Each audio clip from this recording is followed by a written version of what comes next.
श्री शिव महापुराण प्रथम अध्याय। कथा प्रसंग तीर्थराज में मुनियों का विराट सम्मेलन। श्री व्यास जी कहते हैं, एक समय श्री गंगा और कालिंदी के संगम महाक्षेत्र परम पावन प्रयाग में जब मुनियों ने अपना एक विराट सम्मेलन किया, तब महर्षि व्यास शिष्य परम पौराणिक सूत जी के आने पर सभी लोगों ने अपने अपने स्थानों से उठकर उनकी यथोचित अभ्यर्थना की तथा पूजा सत्कार करके हाथ जोड़कर प्रार्थना की कि हे मुनीश्वर, कलयुग में सभी पापी, सभी प्राणी पाप ताप से पीड़ित हो, सत्कर्म रहित, पर निंदक, चोर, पर स्त्रीगामी, दूसरों की हत्या करने वाले, देहाभिमानी, आत्मज्ञान रहित, नास्तिक, माता पिता से द्वेष करने वाले और स्त्रियों के दास हो जाएंगे तथा किसी में भी धर्म नहीं रह जाएगा। ब्राह्मण, लोभी, वेद को बेचकर जीविका करने वाले, धन के इच्छुक और मत से मोहित, अपनी जाति के कर्मों को छोड़ त्रिकाल संध्या न करने वाले, ब्रह्म ज्ञान से रहित, दयाहीन, आचार और व्रत को लोप करने वाले, कृषक क्रूर और मलिन स्वभाव के हो जाएंगे। क्षत्रिय भी धर्म के विपरीत कुसंगी और पाप परायण होंगे। रण से कायरता, धर्म से विमुखता, चोरी, नीचता और दास्ता ही मानो उनका धर्म हो जाएगा।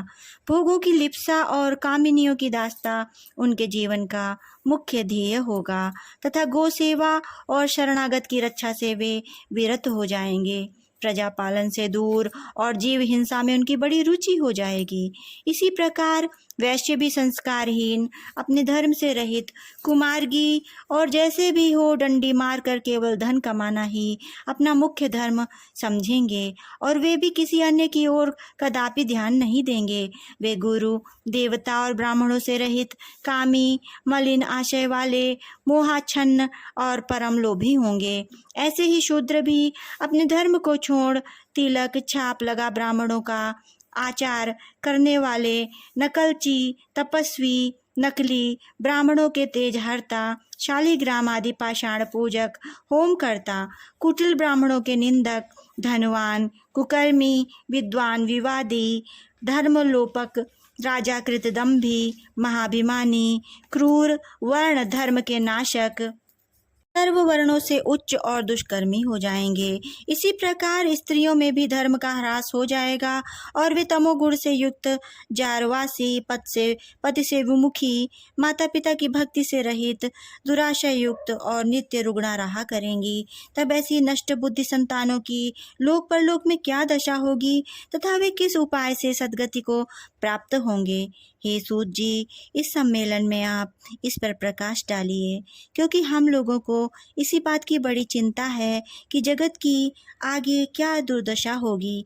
परोपकार से बढ़कर दूसरा धर्म नहीं है, अतः इसके लिए जो सर्व सिद्धांतों से मान्य हो, ऐसी कोई सरल युक्ति आप बतलाने की कृपा कीजिए।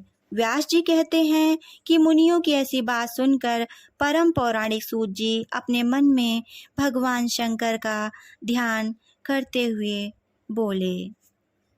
इति श्री शिव महापुराण विद्येश्वर संहिता का पहला अध्याय पूर्ण हुआ। ओम नमः शिवाय।